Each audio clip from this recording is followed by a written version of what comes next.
Hi, I'm Francesca Budkin. And I'm Louise Airy, and welcome to the first episode of Season 6 of our New Zealand Herald podcast, The Little Things. Good to have you with us. It is good to be back, Season 6. Exciting. Goodness me. In this podcast, we talk to experts. We find out all the little things you need to know to improve different areas of your life. We cut through all the confusion and overload of the information out there to kind of help simplify life and hopefully have a little bit of fun while we're doing it. Exactly. So how was your summer, Lou? Nice and simple? you know it wasn't. Gosh, you kept me very entertained over the summer as we followed you and your car and your caravan as you toured around the South Island. Yeah. Here's a life hack, okay? Okay. Just listen up. Do not tow a caravan or boat behind a fully electric vehicle. Not yet anyway. Maybe, I don't know, maybe the infrastructure will be there in years to come. I say this lovingly, but is it that, caravans put a toll on EVs and you just naturally find yourself kind of running out of battery and then have to ditch a caravan and drive off to the nearest town? Or did you guys not really manage it? No, we efficiently and well. We did it. My husband apparently did an awful lot of research and was pretty confident. All right. Just didn't work out that way. Look, it's all fine. We got to our destinations. We have seen the absolute best of this country. We have not done a roadie like that in such a long time. The ferry was great. Everything about it was absolutely amazing. So the upside is I would encourage anybody to, if they haven't done a roadie for a while, to just go out and look at the absolute beauty that we have outside of our main centres. And 2026 started well for you and the family? Sure did, yep. Just back from a beautiful family wedding. It's all been very kind of surreal and lovely. What about you? Well, 2026 marks a little bit of a change in our household. So I am no longer the parent of school children. That's right. Which is, I know some people feel a little emotional and quite sad that phase of their life might be over, but it's been 19 years and I've loved it and made the most of it, but I am very ready to move on. So that's very exciting. So one's at university in Auckland, one's at university in Canterbury, and our youngest also just got their driver's license. So now they are independent. You know, you're no longer driving them to dance classes and various other things. So it's quite exciting, but there's so much time in the day. I'm a little bit taken back at how much time there is in the day, which I can now work and be productive and do things. Well, that's right. Which is a good thing. Yeah. But also I'm not quite match fit to make the most of it. But I am very much looking forward to having more time to do more things, to learning new things or doing things with my partner or, just been able to put yourself first a little bit. Well, I know, as we all know, the kids don't stop needing you and we don't stop providing for them, but it's not the same time crunch, is it? So, yeah, you're doing things for them, mostly giving them money to be realistic. It's mostly calls for or money. having long, anguished conversations with them on the phone about something, but it's not the day-to-day stuff, the pickups and the drop-offs and the everything else. But I also think as parents we should actually give ourselves a few more pats on the back more often when you hit milestones like this, because educating a child is not always straightforward. It can be a roller coaster of a ride. There can be issues, academic issues, environmental issues, social issues, all sorts of things. And you have supported and nurtured that child through that process for actually a substantial period of time, 13 years each. You've got 3 kids like you. You're doing it for, you're just going on and on and on. Don't need to remind me. And actually, I think while it is wonderful to see them moving on to their next stage of their lives and being independent and taking steps forward as well, sometimes I think as parents we don't stop and kind of give ourselves a little bit of a pat on the back, a little bit of credit. We're going, actually, we did that. We got through. Sometimes it is worth just stopping for a moment and kind of going. Yeah. Look, I've just spent an absolutely amazing weekend with my all my nephews and nieces, and they're all adults and they're all beautiful and they've all come through. And I think that is credit to their parents and the extended family support and all of that kind of thing. But a change like this can also be a bit difficult on a relationship, right? Like you had kids, you've had busy lives, your kids are part of your day-to-day life, and all of a sudden as they sort of start to leave or they do become more independent, your relationship kind of changes as well. You find yourself sort of sitting on the couch looking at your partner going, oh, it's just you and I home tonight. You know, it's just us. So one thing we are going to talk about this season is how our relationship adjusts to the empty nest and how we, you know, move on in a new sort of stage and phase in a relationship, and I'm quite looking forward to talking about that. We'll do that this season. It's definitely not just picking up where you left off before you had children. It's a completely different setting. That's right. Everyone's in different places, aren't they? And we've all learnt so much and been through so much. What else are you keen to talk about this season? Well, I've had a few people approach me about talking about becoming a widow or a widower. We have talked about separation and divorce, but that is not a subject we've touched on before. And I actually think that's really important. My own father found himself a widower in his mid-40s with 5 children. My goodness. My brother also found himself a widower, and I have friends who are widows. And I just think it is something we ought to address, because we're going to know somebody, or it's going to happen to us, or whatever. I just think it's another area that we should touch on. Not in a super doomy, gloomy way. You know, there's some recovery and joy in the process. I'm also keen to talk about some less serious topics, like what the heck's going on with everybody going skinny. That's a bit weird. Oh. Did you watch any of the awards ceremonies at the beginning of the year? And the Golden Globes just freaked me out. I couldn't actually watch. People who were small are now tiny. I find it so upsetting and so frustrating. I mean, we've both officially still got teenage daughters, and I thought we were through this. I thought we had sort of past that period of time. What was it that Kate Moss said? Nothing tastes as good as skinny feels. And I thought we were through this, and that, you know, we were all a little bit more body positive and confident and things like that. I know, and that's what in our heads. Yeah. It has been in my mind. I've seen that as well. Something else that we were both really keen to talk about this season, we always do an episode on nutrition. So we're going to kick off the season by talking about ultra-processed foods, because I don't know if you noticed, but there seems to be endless headlines over summer about ultra-processed foods, what you should and shouldn't be eating. Yeah, I mean, neither of us are into dieting, and we believe your diet can't be perfect all the time, but we are interested in having a clearer picture of how to eat for our health and what we should be more mindful of consuming. So, you know, when it comes to processed and ultra-processed food, what's okay and what should we actively avoid? So today, Professor Sarah Berry is with us. Sarah is a professor in the Department of Nutritional Sciences at King's College London, and she is the chief scientist at Zoe. You may be familiar with Zoe. They work to dispel nutrition myths and misinformation, and we've been really lucky enough to speak with founder Tim Spector and US Medical Director Will Bolshewitz in previous episodes. Definitely worth a listen. Sarah is at the forefront of developments in personal nutrition and has been in charge of some of the world's largest human nutrition studies. Her work explores how foods impact metabolism, fat storage and long-term health. And Dr. Sarah Berry is with us. Thank you so much for joining us. Welcome. Pleasure. Thank you for having me. We're in totally different time zones here. It's my Friday evening and I'm looking forward to a nice glass of wine after this. Well, I'm looking forward to a nice cup of coffee after this. I know. I'm sorry that we're holding you back from that glass of wine for just a little bit longer, but we really do appreciate your time. Wondering if we can start with quite a broad question. Could you just explain to us, what are processed and ultra-processed foods? Well, I kind of think that's $1 million question, because if I'm to go into a supermarket and identify, is that an ultra processed food, even though I've been a nutritional scientist for 25 years, I really struggle. So I think let's strip it back to the basics. A processed food is basically any kind of food that has gone through some sort of processing. So it could be the fact that you've just cooked your carrots. You know, that's a form of processing because you've cooked them.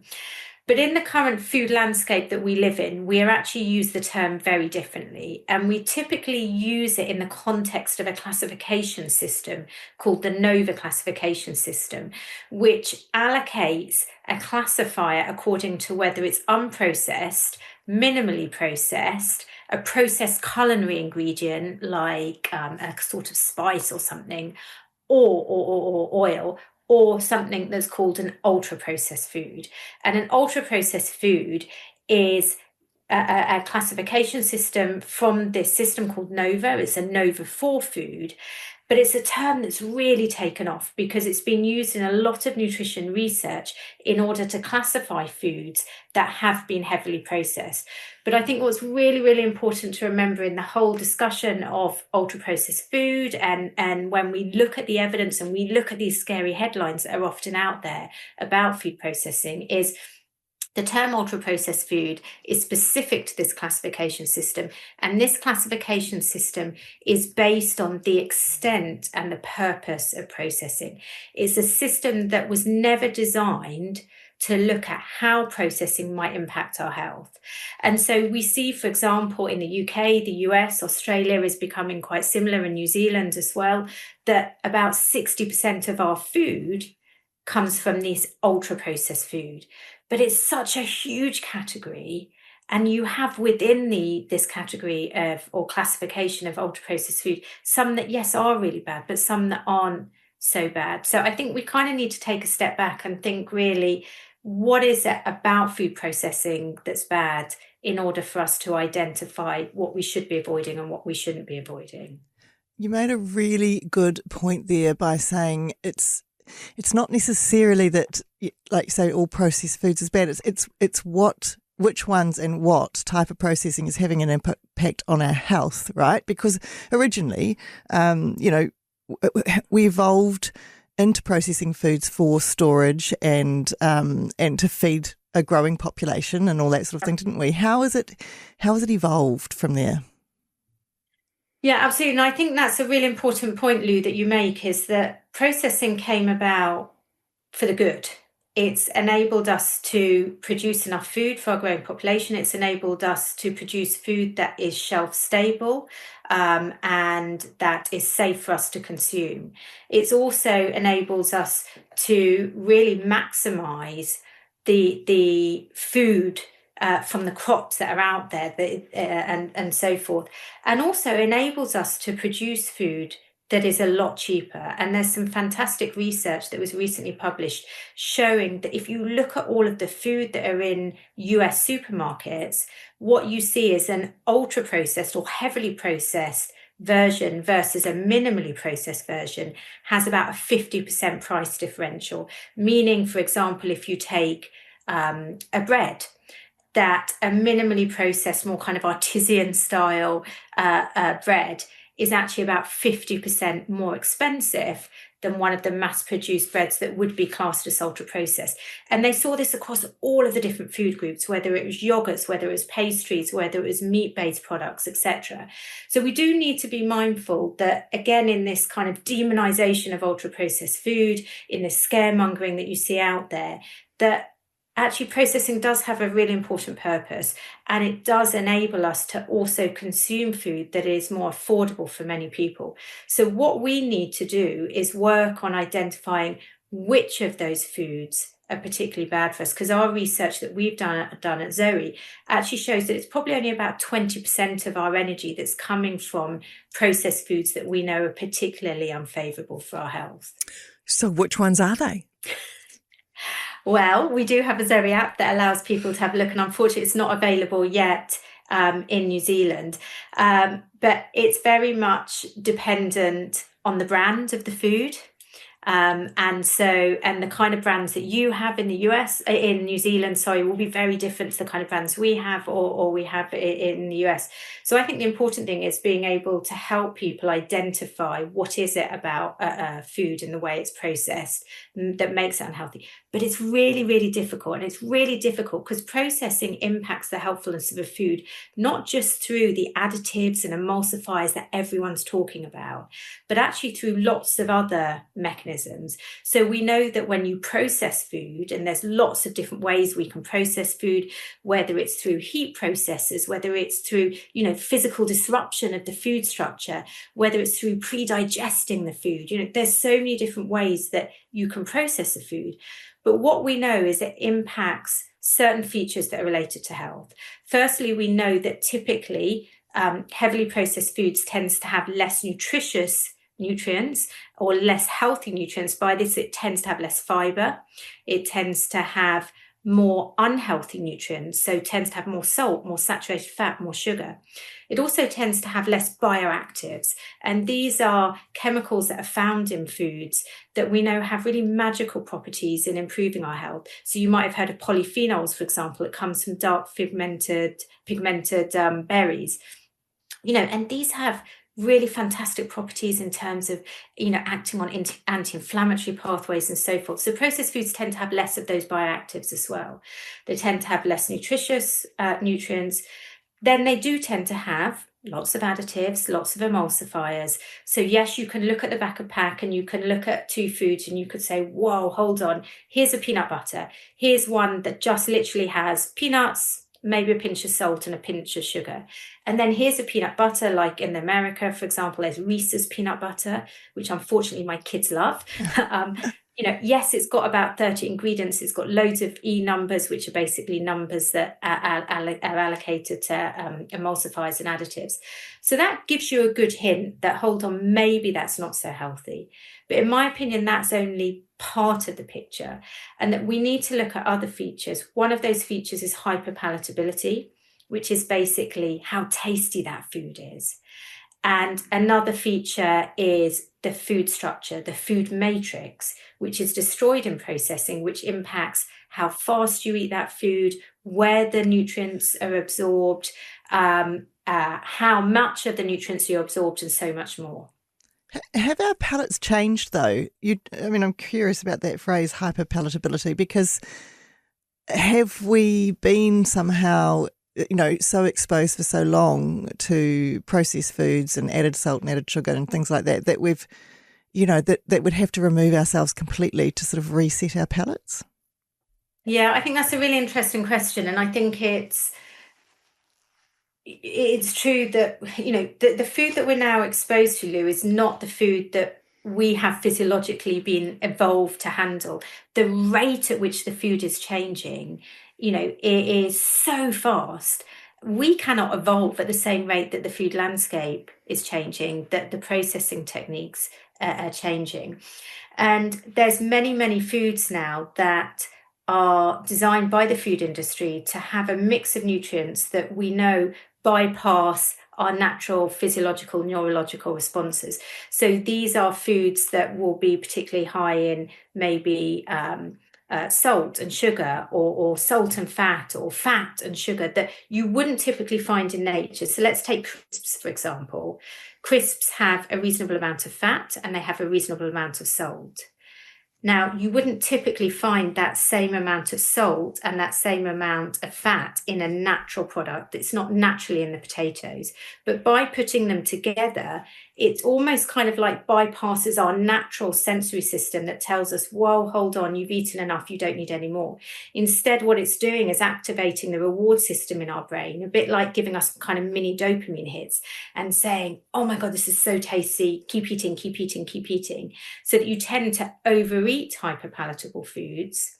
And there's quite a bit of evidence showing that, yes, you tend to overeat them, and people that have more of these hyperpalatable foods put on more weight.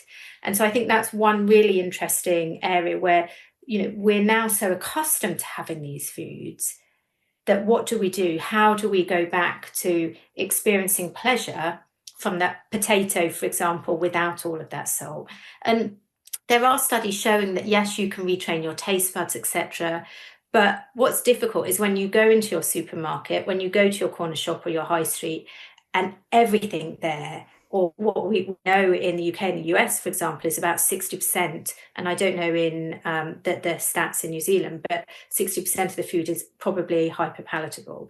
And so when you're faced with all of this, it's really difficult to make those healthy choices and think, oh my gosh, I know that's tasty, but hey, let me try and find something that's less tasty because I know it's more healthy. Yeah. I can't be that good. I tell you what, when I have my wine after this, I'll be having some nice salt and vinegar crisps with it. I just love that expression, hyper palatable. I'm going to, next time someone cooks me a meal, I'll go, this is hyper palatable. Thank you so much. Hey, Sarah, we should probably talk about why we're actually even talking about ultra-processed foods in the first place and the impact that they have on our health and our metabolism. I mean, what do we know about the impact that they're having on us? So you'll probably see every day in the newspaper, there's a different headline saying ultra processed foods, they're killing us.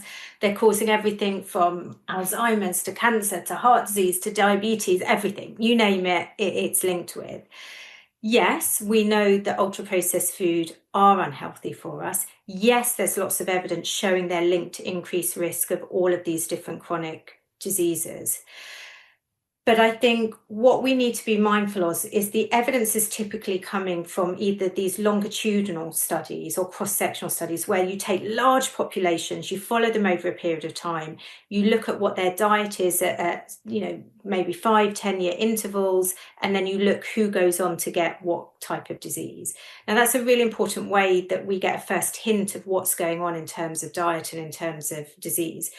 But for that kind of research, we typically use food frequency questionnaires, which asks quite crude questions. So it would ask, for example, do you have peanut butter or not? It wouldn't say, do you have Reese's peanut butter or this healthy peanut butter?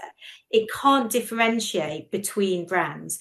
So yes, there is data to show that ultra-processed foods are linked with health, but what we now know is that not all ultra-processed foods are linked in the same way and to the same degree. And so there is some research that's broken down quite crude categories that you can still do through food frequency questionnaires that show that if you look at the link between ultra-processed food intake in an individual and their risk of all-cause mortality, basically meaning death, that yes, as your ultra-processed food intake increases, so does your risk of death. And it's largely attributable, if you look at the different food groups, to an increase in red processed meat and in sugar sweetened and artificially sweetened beverages. What you see conversely is that cereal products, and now I know cereal products are really a big range. They could be everything from your terrible sugary cereal, kids cereals that you see in a supermarket, right through to a healthy whole grain. But they're actually associated with a reduced risk of all-cause mortality, even if they're classified as ultra-processed.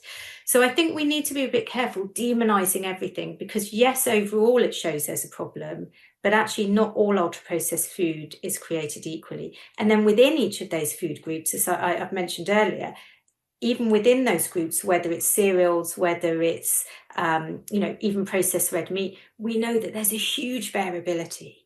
If you look at the food group of cereals, you've got everything from those awful sugary cereals that, again, unfortunately, my kids love, right through to some very healthy cereals but would still be classed as ultra-processed.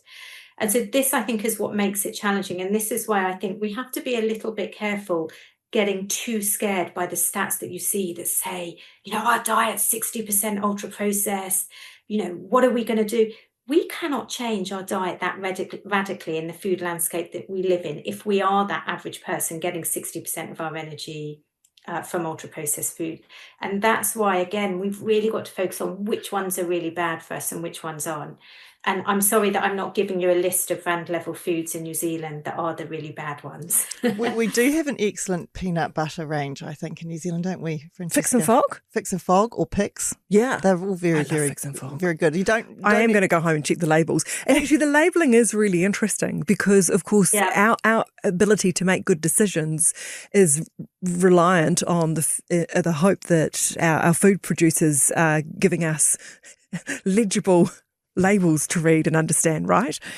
Yeah, absolutely. And I think, to me, this is where it gets really interesting and where my many years of research, I think, really comes into play, that the food labelling, yes, gives you that first hint. So the example I used with peanut butter, yes, Reese's peanut butter, you can look at the back and you can see, oh my gosh, it's got so many different ingredients. It's got all of these additives and emulsifiers. And then you've got, for example, in the UK, I don't know if you have it there, a peanut butter called Pip and Nut that's just a very unprocessed, it's just nuts, ground nuts and salt. So yes, that gives you an indication. But what that doesn't tell us is the hyperpalatability that I mentioned, but it also doesn't tell us what I think is one of the most important features alongside the nutritional composition of why processing can impact our health. And that's the food structure. That when you process a food, in many instances, you change the food structure or what we in science call the food matrix. And that has a big impact in terms of how it impacts our health, how it impacts our metabolism, and so much more. And that's where it's really challenging, I think, because you cannot on the back of pack label say, this is a good food structure, that's a bad food structure. Yeah. Yes, we can help people identify, has the structure been changed in such a way it may negatively impact our health? And there's really simple ways. Does that food look like the food from which it originally came?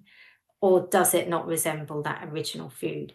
And there's simple examples that I often use when I teach about this from my own research and old research as well. And there's this lovely study that was carried out many years ago, actually, even before processing was the big issue that it is now. And this was a study in 1977 where they fed people whole apples, or they literally pureed those apples. So imagine just making it into a smoothie. So it had exactly the same ingredients.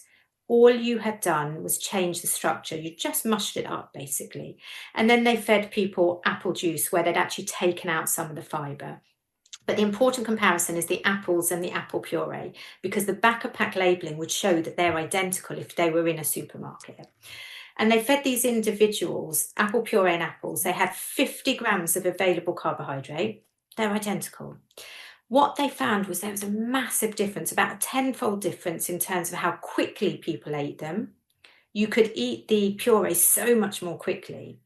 And what they found was even when they invited individuals back and said, okay, I want you to actually eat it at the same time. So we remove this problem of the fact that you're eating the puree faster. They found that there was a big difference in terms of how full they felt after. So after the apples, they felt about 50% more full compared to the apple puree, but it was the same food. You just changed the texture and the structure. Then they looked at the postprandial glucose response, which is basically the post-meal increase in circulating blood glucose from the sugar, from the carbohydrate in the apples and the puree. And what they found was a big difference in terms of about 2 to 4 hours after consuming the puree, people had a big dip in their glucose below baseline compared to the apples. And what this means is when you have a dip, it drives your body to want to quickly eat food because your body's thinking, oh my God, I'm going into a hyperglycemic shock, which you're not. It's just a dip in your glucose.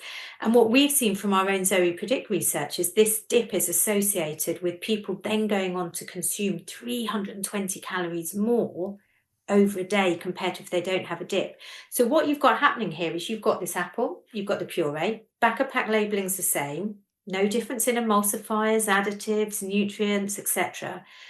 But you're eating them at a very different rate. You're having a very different fullness response. You're having a very different glucose metabolic response that's causing this dip that we believe will therefore cause you to overeat. And this study is lovely because we've since done many studies that have really replicated this in lots of other foods, etc., that just show how important that structural integrity as well as the texture of a food is.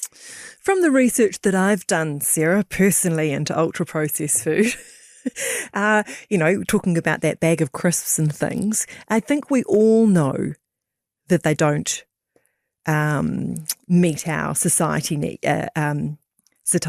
We don't get full. If we eat them, we all know that we kind of eat more than we really need. So is that the explanation for that dip that we have? Or is it because they taste really good as well that we tend to eat more of than we need? So we tend to eat more for a number of reasons. One, because they're so tasty. So they bypass our natural kind of brain sort of braking system saying, whoa, you've had enough. Secondly, because we tend to eat them faster if they're processed as well. And by eating them faster, you don't allow your body time to register that it's full. Many processed foods are also processed in such a way that by breaking up the structure, they're absorbed a lot more quickly. So you have this bigger peak and then this dip in glucose, and this dip in glucose causes this feeling of hunger. But also it changes where you absorb them as well in your gut. And so what we know is that food that tends to have the matrix more preserved tends to be absorbed lower down the gastrointestinal tract. And what's relevant here is lower down your gastrointestinal tract, you have more fullness receptors, so more GLP-1 receptors. You've probably all heard of GLP-1. This is the different drugs that are out there, like Ozempic, Wegovy. And so if you're absorbing these very mushed up foods because of how they've been processed higher up the gastrointestinal tract, they don't have quite so many GLP receptors, so you're not feeling quite so full. Yet if it's absorbed more slowly, because the matrix, the structure of the food is slowing it down, then you're also going to feel more full because of that. What I was going to say is that's really fascinating, because our brain might forget our natural process, but our body doesn't. Is what you're saying. If it's being processed differently in our gut, no matter what our brain's saying about the tastiness and bypassing all the things that are actually better for us, the body still takes the score. Yeah. And so you've got kind of double hits going on, that your brain's saying, whoa, I want more, it's so tasty. It's already almost like many processed foods, I guess you could say, are almost pre-digested. And so they're absorbed so quickly, so they're not making you so full. They're causing these big metabolic responses. So then as well, you're not getting your natural fullness that you would get from a food that's being absorbed more slowly. And I think, a really key factor here that we don't talk enough about is eating rate. And I think this is really important, because this is something that everyone can control. And so what we know is that most processed food, where you have changed the texture such that it's softer, is eaten more quickly. And there's research showing that ultra-processed food, although I'm not so keen on that term, as you might have gathered, but food that's classified as ultra-processed according to the NOVA classification system, versus minimally processed equivalents, even if it's nutritionally matched, so same nutrients, is eaten 50% more quickly. So you're eating food that's been processed to change the texture, so it's softer texture, 50% more quickly. And this is really relevant because, like I said, it causes you to overeat. And there's some fantastic research coming out of Kieran Ford's group in the Netherlands that shows that if you eat more quickly, you consume more calories. And if you were just to slow down the rate at which you eat your food by 20%, for example, you would actually subconsciously, without realizing it, reduce the amount of calories you're consuming by about 15%. And the reason I love this is because, firstly, it's related to food processing, but also we can all do something about this. We all know, I think, who are fast eaters. I don't know about you ladies, but when I sit at my dining table, my husband wolfs down his food, my daughter wolfs down his food, my son and I eat, obviously, perfectly, but we eat slowly. And I mean, most of us know if we're a fast eater. Like, I'd be curious to know, do you think you're fast or slow eaters? I became a fast eater when I had children, when I had babies, because it just seemed to be something. It was just, thing. It was an efficiency thing. You were always feeding them and things, and then you'd shovel a bit of food in really quickly. And I noticed that my habits changed then. But interestingly, you say that, because we try to sit at the dinner table as often as we can, especially when my son comes home from university and things, and he takes forever to eat, Sarah. And the rest of us, the other three of us, are sitting there going, this is a really lovely family dinner, but can you hurry up? We've got things, we've got places to be, things to do. And now I'm going to use him as my cue. I'm going to finish my dinner with him. Yeah. Because I just shovel it in. I'm a big pain in the ass in my family. I'm always the one that says, can you just slow down? And it frustrates me no end. And I'm pretty sure I learned it on Zoe, actually, about the slowing down and the eating. But the funny thing I was thinking about was, I'm sure it was a Tim Spector thing that came on my Instagram once about him preparing some beautiful breakfast. And he was like, this is how quick and easy it is to prepare a beautiful bowl of, really good cereal with some berries and yogurt and so forth. And that's great. Thanks, Tim. It took ages to eat it. Because it was, really. But that's great. I know, but it's in the morning. You're like, great that it took so. That's the point, though, right? We're rushing, and in the morning, in particular, you wolf down a piece of toast with some butter and peanut butter or something on it, and out the door. But actually, it's every meal we need to sort of think about that, not just sitting, not just at dinner time. But I now have Yeah, this absolutely. wonderful image that sort of Sarah has given us as to why to do it. It was just something my grandmother always told me to do. Slow down. Put your knife and fork down in between mouthfuls. It was kind of, and An it just etiquette always thing, felt yeah. like an etiquette thing. But now I have sort of this clearer idea of what's potentially going on in my gut. And I like that. That makes it a bit more easier to get my head around Well, for some reason. I personally get a little bit offended because if I've cooked a really, really lovely meal, I get a bit annoyed that people eat it like it's a Big Mac. That might just be Yeah, I me. mean, I think, there's just more and more evidence coming out showing the importance of slowing down how fast you eat your food, and the impact it has not just on the amount of calories, but also your metabolic health. And there's ways that we can consciously do it, but where it becomes difficult is that many of the foods, not all of them, but many of the foods that have been processed have the texture changed. And it's the texture actually that's critical rather than the processing per se. There's this really fascinating study that Kieran Ford did where he fed people in a randomized order, on one occasion, either a burger that was quite a soft texture, so kind of a soft bun, soggy lettuce, and quite soft meat patty. Then on the other occasion, the same individuals came in and they had exactly the same burger, but the bun was slightly crispy, the lettuce was slightly crispy, and the patty was slightly crispy. And he gave a huge portion to people and said, right, eat as much as you want to eat. They ate the soggy or the soft bun, the soft burger, lots more quickly, and they ate more of it compared to eating exactly the same, but just crisping it up. And he's coined this lovely expression, put your crunch back into your lunch. And I think that's lovely because it empowers us, firstly, to consciously slow down how fast we eat. So, Francesca, you're going to go and copy your son when he's next home. But also, I think we can do this subconsciously without thinking about it, just by changing the texture of that food as well. You're listening to The Little Things, and our guest on the podcast today is Chief Scientist at Zoe, Dr. Sarah Berry, helping us navigate the world of processed foods. We'll be back after the break.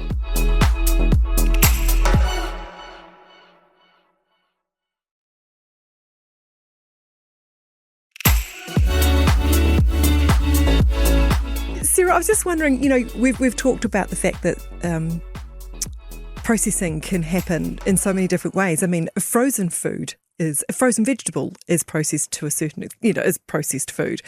So we've talked about what to look for on the labels and things. Can anything good come out of processing food? Absolutely. Well, like I said at the beginning, processing improves the stability of the food, so the shelf life of the food. It improves the cost of the food. It improves the safety of the food. And, frozen vegetables is a perfect example, or canned vegetables, canned fruit, for example, assuming there's not lots of added sugar, for example, of a really cheap way to have food where also the nutrients are well preserved.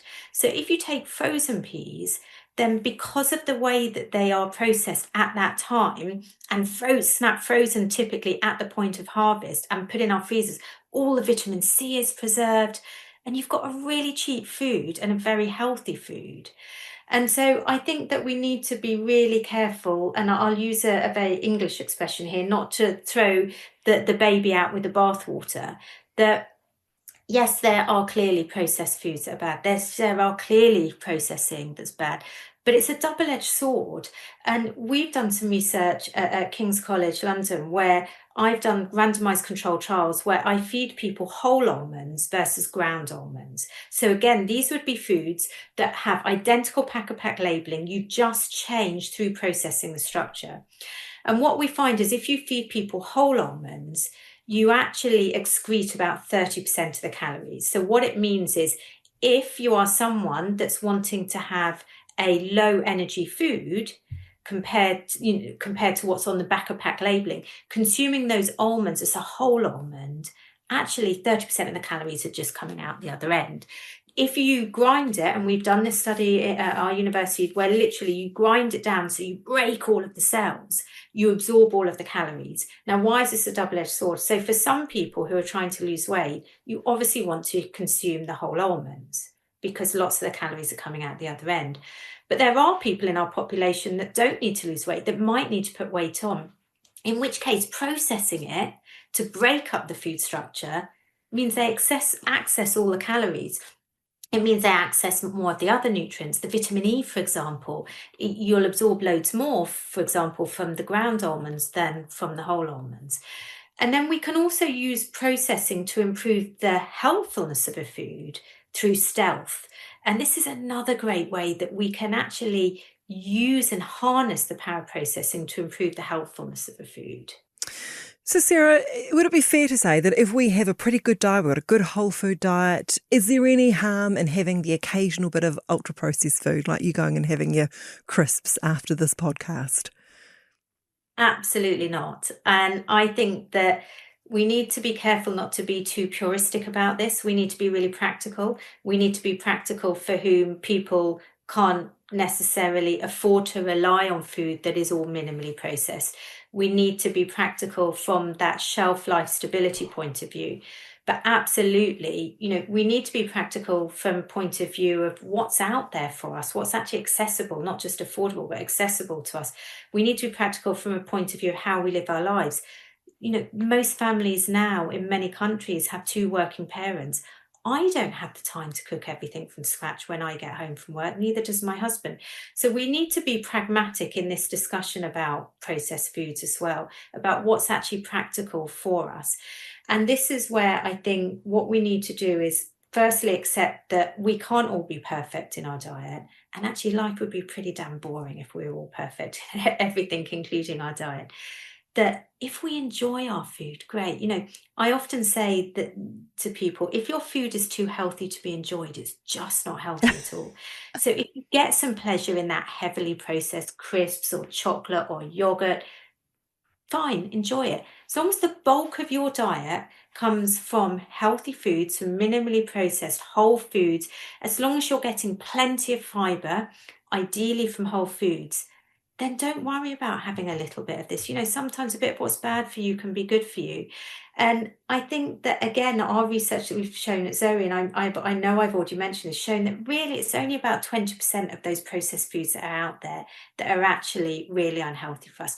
Those foods that we're just eating so quickly, those foods that are so tasty, we don't know when we're full, and those foods that have additives and emulsifiers that are particularly harmful for us. Let's relax a little bit about the rest of them. It's been amazing. Look, just one quick question. Sorry, we want to chuck in there because it seems to be so controversial. Is oils? Yeah, there's so much confusion about it, and what should we and shouldn't we use? Are seed oils the devil? So firstly, extra virgin olive oil, I think, is kind of the king of oils. It's full of monounsaturated fatty acids, which are fantastic for our health. It's packed with polyphenols, which have these bioactive properties that impact inflammation in a favorable way, etc., etc. So extra virgin olive oil, absolutely, we should use it where we can. For some people, it might be quite expensive. For other people, they might not like the taste of it. It's very fragrant oil. I personally don't want to fry my egg in extra virgin olive oil because it's too fragrant in terms, or too powerful a taste. Seed oils, I think, is one of the most misunderstood food or ingredient at the moment. There is so much misinformation. I mean, it's mind-blowing. Again, if you put it into Google, most of the things you get up, or YouTube or Instagram, are these headlines saying seed oils are toxic, seed oils are going to kill you. There is not evidence to support that. And there are many influencers out there that are making these claims that, as seed oil intake went up, so did rates of heart disease, obesity. Well, yeah, what else has changed over the last 50 years? It's not just seed oil intake. Also, about 60% of the seed oil that we consume is in heavily processed unhealthy food. What else is in that food? It's not just the seed oils. They also talk a lot about seed oils are inflammatory. Maybe it's super physiological amounts in a test tube or in a mouse. Absolutely not in humans. We know now that what is talked about from a theoretical biological pathway perspective, where we know that the main fatty acid in seed oils, which is omega-6, can be converted into precursors of inflammation in a very kind of simple terms. We know that actually our body is so clever that this doesn't actually translate to an increase in circulating inflammatory measures. And there's meta-analysis, so analysis that look at loads of RCTs, loads of randomized controlled trials that show from about 40 different clinical trials that actually eating seed oils, and I'm talking about seed oils that have been refined, so they have been processed, does not increase inflammation. In many instances, it actually has the opposite effect. It actually reduces inflammation. And then you've got all of these big studies coming out from the big cohorts. So, where you've got hundreds of thousands of people that have been followed over many years. And it shows though the people that consume more seed oils compared to butter or alternative animal fats have lower risk of cancer, lower risk of cardiovascular disease, lower risk of all-cause mortality, so death. The evidence just does not stack up to the claims that you see on social media. And you will never see a evidence-based nutritional scientist saying seed oils are toxic. You will see many of these keto bros that are in the supermarket topless, holding their bit of steak, saying seed oils are toxic and it's going to kill us. Absolutely. And, I went on quite a high profile podcast earlier this year and talked about the evidence around seed oils. And after that podcast, I got 4,000 Instagram messages saying that, firstly, I couldn't be trusted because I was paid by the seed oil industry. And I've actually never had any research funding from the seed oil industry. I didn't know what I was talking about, even though I've run 25 randomized controlled trials in the area of dietary fat and seed oils on health. And that I'm just damn right stupid. So I had all of this hate mail. I even had someone email me to say, how does it feel to be the most hated scientist in America? Oh my right now? gosh. Because I dared to question the narrative around seed oils, because God forbid they're also processed. So obviously they're bad for us. And absolutely no, the evidence that doesn't stack up. I think where we need to understand more is how refined seed oils compare to cold pressed seed oils that haven't gone through all of the same processes. So by cold pressed seed oils, we mean let's take some sunflower seed, literally squeeze it and take the oil out. Yes, we know that you have greater preservation of some of the bioactives like the polyphenols. So yes, they might be slightly better for us. But also by not kind of cleaning up the oil, using refinement and using processes does make that cold pressed oil less stable. So I think it's a bit of a kind of balancing act here. But yeah, I'm very pro seed oils. Oh, well, I'm so thrilled. That was a long answer. I'm sorry. No, but I come know under so much. It's you I feel bad for. It's your Friday night, but that was such an emphatic answer. I really, really, really appreciate it. Put the beef tallow down. Yeah, totally. Absolutely. And this is what's worrying is you've got RFK in the US transforming entire public health policy. You go to the US, I was there recently, and outside restaurants, there's notices saying seed oil free restaurant. I mean, it's really scary, and people are advising people at RFK. They're not nutritional scientists. They haven't interpreted the evidence correctly. No. Well, this is why we love having people like you on this podcast so we can clear these things up. One very last question. You've spoken a little bit about emulsifiers and additives, which aren't great for us. Is there anything in particular we should look out for on the label? I think this is really tricky because in every different country, there's different ways that they are labeled. They have different names, they have different e-numbers. So it's quite hard to identify. Yes, we know some are worse for us than others, but I don't think there is enough evidence to say, okay, these are the 5 really evil ones. So I'm a little bit reluctant to call out ones. What I would say is there's many that are actually fine for us, but have what I think are quite scary names, like ascorbic acid. That's actually just vitamin C, and it's in there to actually keep it more stable. You've got emulsifiers like lecithin that we think actually might be even favorable for us. But kind of the real baddies, I would be quite cautious about sweeteners. Not all sweeteners, again, are created equally. I would be a little bit cautious about sweeteners like ACE-K, potentially aspartame, sucralose, for example. But I would caveat that with, we still don't know enough at the normal levels that these are consumed to know quite how bad they are. But I would say it's very graded, that there are some that the evidence is starting to emerge that they can have quite an unfavourable effect on our gut microbiome, which therefore might lead to unfavourable health effects, whereas there's others that we think probably are quite inert and neutral. And there's enough for us to start grading them. But I think, off the top of my head, I couldn't kind of specify, these are the real baddies. That's okay. I also work in research, and I know that these things take time, and you will get to it. Hopefully.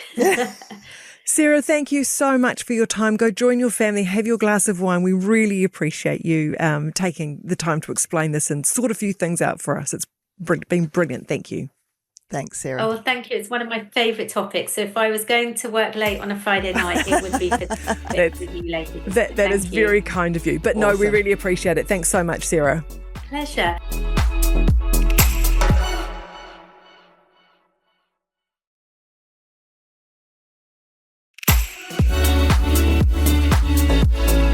That has cleared a few things up, hasn't it?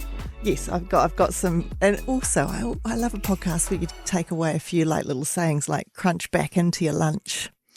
I just like hyper palatable. That was a hyper palatable meal. Thank you, Louise. The eating rate is really interesting, though. It's always just something, as I said, I thought that my grandmother would tell me it was sort of an etiquette thing, slow down, don't guzzle your food and things. But the way she just spoke about the body and it processing it just made a huge amount of sense. And it is something we can all do, regardless of what you're eating. That is something we can control. It is something we can control. Yeah. And how often? I mean, you open a packet of chips and everyone just dives on it in our house. Like, if you don't get in there quickly, they'll all be gone. And they probably will be. And you just shovel them in, right? You don't sort of sit and enjoy the chip. It's so... And it's even worse if you add in some onion dip. But I was thinking about that. You do shovel down the chips and then lately I've been remembering how crappy I feel. Totally. Afterwards. Yeah, totally. So then I will literally only have a half a dozen because I'm like, oh no, you're going to feel rubbish shortly. I used to grab a bag in the supermarket, it's 3 for $6 or whatever, and wolf half a bag on my way home from the supermarket as my little treat. I think we've all sat in the car and walked something down on the way home from the supermarket. I know, I love it when I see people at the supermarket and they're putting all their bags in the back and they just grab something. So you're going to eat that all the way home. Totally. I really like Sarah's approach. It's practical. It's sensible. It's, eat well and you don't have to stress about having a little bit of, a little ultra-processed treat here and there. We need to be practical. We're all time poor and, the cost of living is hitting at the supermarket. So you have to make some sensible decisions. You know what I take from this? I'm going to sort of step back and go, processed. So much is processed. Make sure, relatively well processed. Great. Maybe just be a little bit more conscious of the ultra-processed foods. That's a treat, something you have here and there. That's right. But don't stress about it too much either. Yeah, I did find it funny. Right at the outset, she said, artisanal versus processed. And I'm like, is real food artisanal now? Isn't that interesting? It's we didn't go into this, but it's ultra processed and processed, but it's also a marketing thing, right? Oh, totally. So you don't get tricked, don't get fooled. Just go for the simple things. And gosh, that was really, really helpful about the seed oils because it has been rattling around my brain when I go to the supermarket and go, I'll get the extra virgin olive oil, but I'm not going to cook everything in it because it's too expensive. You know how I said that I'm going to follow my son and eat at his rate? Yeah. It's going to be really interesting to see whether I can do that. I'm going to have to train myself to do that. I'm probably not going to hear any of the conversation. I'm just going to be sitting there watching him eat going, can I take your time. Can I take another bite I'll now? be talking myself through eating dinner, which I don't think is quite the plan, but I'm going to get there. Well, he's obviously entertaining you with stories. Were you told sort of as a kid you had to chew your food 90 times or something ridiculous, Were you told things like that? I might have been, but we were a family of 7 and it was just eat it or lose. Oh, no. So we ate pretty fast so that we could get to the second helping. Okay. I just think it is handy if you have a storyteller at your table because it does slow everything down. And you do feel a bit of a fool sitting there with your empty plate when everyone else is still eating. So I don't know. I think just take your grandmother's advice. Put your knife and fork down. That's the best thing. Eat slower if I haven't cooked it. Yeah. If it's something that I've prepared myself, I'm like, okay, here it is. Right, let's go. I'm not as interested in You're not it. invested. If somebody else has cooked me a meal, I don't know why. I'm a bit more relaxed about the speed I eat it.